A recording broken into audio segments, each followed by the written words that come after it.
Hey, what's up everybody? Jake here and welcome to the hobby. The year is 2025 and Pokemon card prices are through the roof. I had a recent conversation with a couple of other content creators and some of them think it's really hard or nigh impossible to start collecting Pokemon cards nowadays. And I think that's very discouraging, especially for someone like me who really champions that anyone can start collecting Pokemon card at any given time. So I wanted to know, how hard is it to start collecting Pokemon cards today? In today's video, I'm going to give myself a $100 budget, and I'm going to give myself a $100 budget for every single month, and I'm going to see how far I can make my $100 budget really stretch. I'm going to break my collection off into 3 different pieces. The first group is going to be cheap and affordable singles. These are going to be cards that I think are going to be great adds to my collection, so I can really start building a wonderful binder very quickly and cheaply. The second group is going to be sealed products. Now, it's going to be hard to find sealed products that is going to be affordable for under $100, but that's going to be my goal, is what kind of products can I purchase for under $100 so that I can still have some money left over to purchase singles, and I still want to open up a couple booster packs. Nothing crazy, but I think it is important for me as a collector to just at least experience opening up packs, especially as a new collector. And the last group that I want to collect are going to be my big ticket items. Now, how big could a big ticket item be when my budget is only $100? Probably it's going to be a card that's between the $10 to $30 range. And I'm going to be very picky and choosy about what cards I pick up. But I think these are going to be cards that I think are going to be great adds to my collection at an affordable price. So for $100, I'm going to have to be really creative to make my money stretch. So let's see, can we start a brand new collection as a new Pokemon card collector, someone entering the hobby with a very limited budget? $100 every single month. Let's see how far we can go. Since we are starting a collection with absolutely nothing, one of the first things that I would recommend picking up is going to be your basic supplies. These are going to include top loaders for your really expensive Pokemon cards. If you want to keep them inside of top loaders, you can also pick up some penny sleeves to make sure that your cards are well protected, and a decent 3-ring binder to keep your collection in place. Now, obviously, we have a very limited starting budget, so not everything that we have is going to be the best quality, but it is a starting point.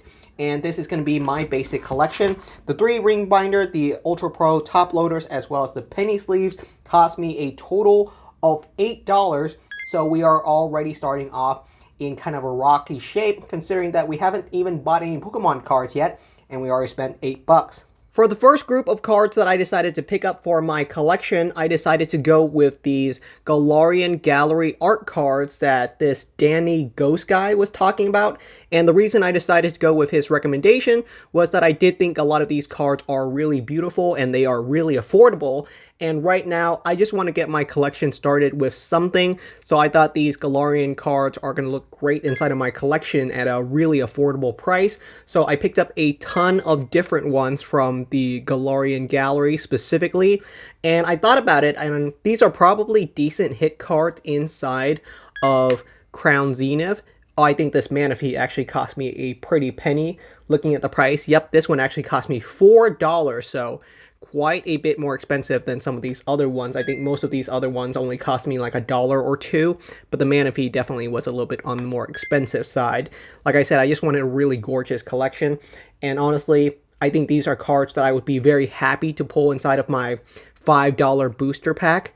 So the fact that I can get all of these cards for just $1 or $2, I should just pick them up as singles rather than trying to crack open a bunch of booster packs, because probably I'm not going to even get all of these cards if I were to open up a bunch of booster packs to begin with. I think there's another major big card that I really wanted to pick up and I wasn't able to. Actually, I was able to pick it up. It is the Lapras Galarian Gallery card. I thought this one was a little bit out of my budget, considering that I only had $100 to work with, but I really wanted the Lapras. It's currently going for, I think, $4 or $5, and I found a really good deal on this card for only $3. So I was able to get a decent deal. You have to go out of your way to find good deals. I do think that they are out there, but it is going to be a challenge to find some of these. So we were able to pick up a little bit over a dozen of these Galarian Gallery cards for a pretty affordable price. And another group of cards that I really aimed for were these unique Galarian Gallery cards, and I think that these come out to make a really nice image. I'm really new to collecting, so give me a break, guys, but I really like these ones. The fact that they're really nice art pieces, and I believe they combine to form a really nice 9-binder page. So I'm going to try to collect all of them to get to a really strong, nice 9-card binder collection that I think will look really, really pretty once I put it together. The big investment from this group is going to be the Pikachu card that I picked up.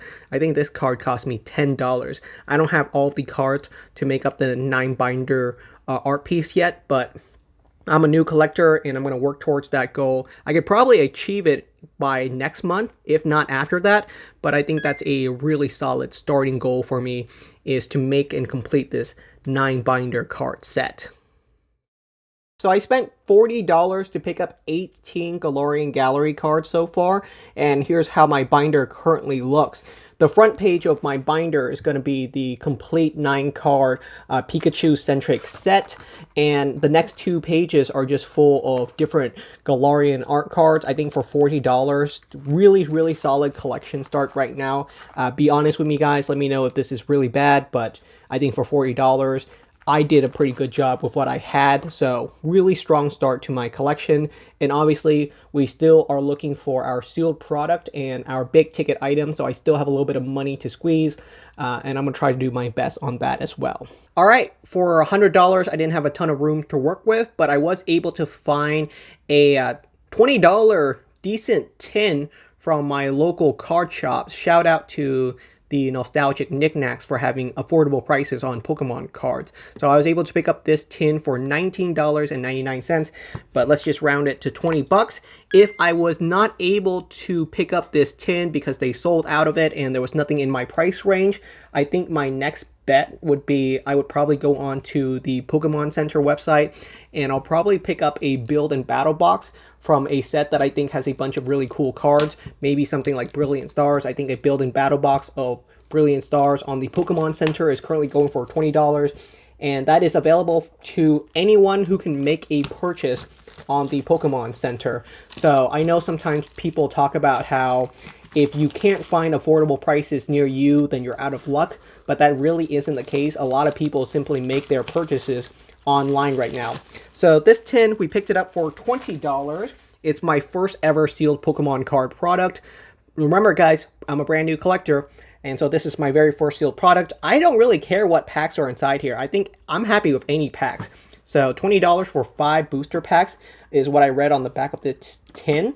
I'm just going to be happy with that. And obviously, I get myself this Quaquaval EX card on the front too. So I'm definitely going to be adding this to my binder. My very first EX card. Very, very happy with that. And obviously, I already purchased my penny sleeves and top loaders. So for now, I think this card I can just put in a penny sleeve. I don't think it needs a top loader for now. I'm just happy with a binder collection. I don't think I'll ever get graded cards, at least not right now. Here's hoping someday I might be able to pick up some graded cards. But right now, I just want a nice binder collection. So let's see what booster packs we get inside of our $20 tin. We got some Obsidian Flames, 3 Obsidian Flames, a Paldea Evolve, and a Scarlet and Violet base. Awesome. I think for $20, I'm good with that. I think any set right now would be fun to crack open. I heard that there was like this set that just released called Prismatic Evolutions that a lot of people are struggling to get their hands on. And I know that's way outside of my price range, so that's okay. I don't need to deal with that. I'll just crack open whatever packs I get. So 3, ooh, we got ourselves an Eevee card. That's my very first Eevee card, guys. Ooh, this Altaria. It's actually really gorgeous as well. Man, it's been so long since I've opened up booster packs. It's been probably 24 years, I think, since the last time I opened up booster packs, right? The last time I opened up packs was when I was 7 years old. Haven't opened up a pack since then, so I'm really excited to just see some of these cards. That Eevee card is really cool. Even though it's a common card, I think it's adorable. So let's see if we can pull something else. I know there's some art rare cards inside of here and stuff. Wow, this Dratini is really cute. I loved how Pokemon cards are. When did they remove the yellow borders? Have they always been gray? Have they always been gray? I don't know. Wow. We're getting ourselves like a holo rare instead of like every single pack. Are those hits? That's kind of neat. What I'm really looking for are these art rare cards because that seems to be what everyone's talking about. So hopefully we can pull some of those. Some of my favorite Pokemon is Charizard, so Obsidian Flames is really cool. I also really like Mewtwo. I'm hoping that I can get some really nice Mewtwo cards into my collection over the next couple of months. So let me see what I can do on that end. Wow, looks like we're getting like 2 holographic reverse inside of every single booster pack. And a Cloth EX, never heard of you. I stopped collecting right around the Kanto and Johto region, so I've never heard of a Cloth before, but there we go. We got ourselves our second EX card. Very, very cool. And now we got a couple of other booster packs, all from the Scarlet and Violet era. So this is what collectors are opening up nowadays. Very, very different from what I recall. Let's see if we get anything else. Have we pulled anything good yet? I don't think so, but that's okay. Oh, we got ourselves a Quaxley. It's going to go great with our Quaquaval over there. We got Flamigo and a Palmot on the back. Holo rare. Wow, looks like you got like a holo rare inside of every single booster pack. Very interesting. We're down to our final booster pack. It doesn't look like these 5 packs were really worth it, but that's okay. I just wanted to get my feels back for opening up booster packs. So for $20, I'm not sweating it. I'm just having fun. We got ourselves Florigato, a Speedshare, Stonejourner, ooh, a Palmot again, holographic reverse, Bruxish, and an Annihilate Holo Rare. Okay, nothing super crazy, but not too bad for our first $20 tin. All right, since that tin cost us $20, I think we still have a little bit of money left over to work with. So I tried to pick up some decent cards that I thought would be really cool to add to my collection while still remaining in the affordable range. And we had not a ton of money to work with, but one of the cards that I picked up included an alt art card from Evolving Skies, because I think a lot of people are just talking about Evolving Skies, and I really wanted a card from Evolving Skies into my collection no matter what. So I picked up an alt art card of this Golurk V. So this is an alt art card from this set called Evolving Skies. And I think this is really cool because I think a booster pack of Evolving Skies is going for, I don't know, $20 to $30 nowadays, even if that's affordable. And that's really wild because this alt art card it only cost me, I think, like $15 or $16. So I'm really happy to pick it up. I think an alt art card, which would probably be one of the hardest cards to pull inside of the set, and I was able to get it for less than the price of a booster pack. I think that's great. So that's why I picked up this Golurk V. Super cool card. I really like the artwork on it. And for that price, I think it's a very affordable deal.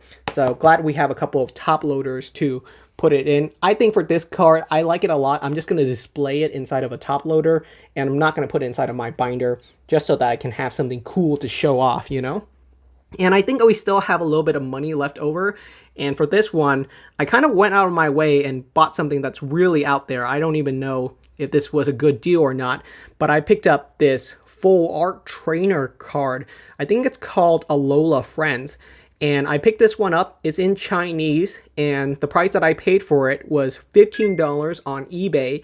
And the Chinese seller actually shipped it to me, which was surprising.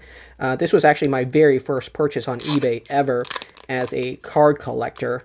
But I think this card is really, really cool. I saw a couple of content creators talking about it, and they were talking about how it used to be like a $17,000 or $15,000 card or something ridiculous.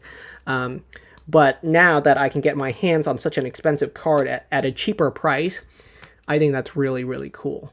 So I was following this guy named TwicebakedJake or something like that, and he was actually talking about how to spot fakes.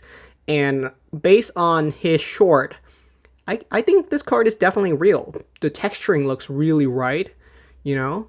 I may be a new collector, but I can tell that this is really premium. I don't think that this is a fake, not with the texturing on this firework. So a really cool card. I love the Chinese insignia right there.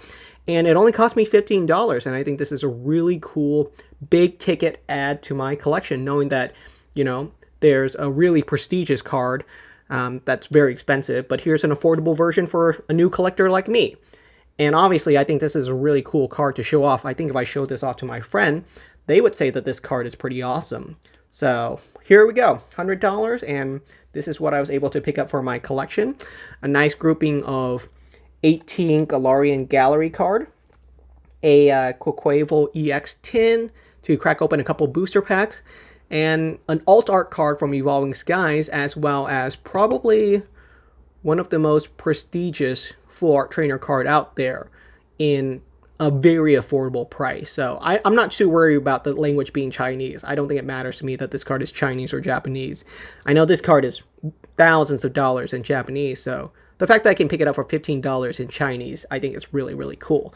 So thank you so much for watching. Hope you guys enjoy my first trial run at doing a $100 challenge. And be honest with me, let me know what your thoughts are. I'm a new collector. If you have any tips for me, let me know down in the comments section. And I'm going to keep going. We're going to do another one of these videos next month where we do another $100 challenge and just keep on building our collection. Thank you so much for watching. Maybe we'll do some vintage cards next time even. So I'll see you guys next time. Bye, everyone.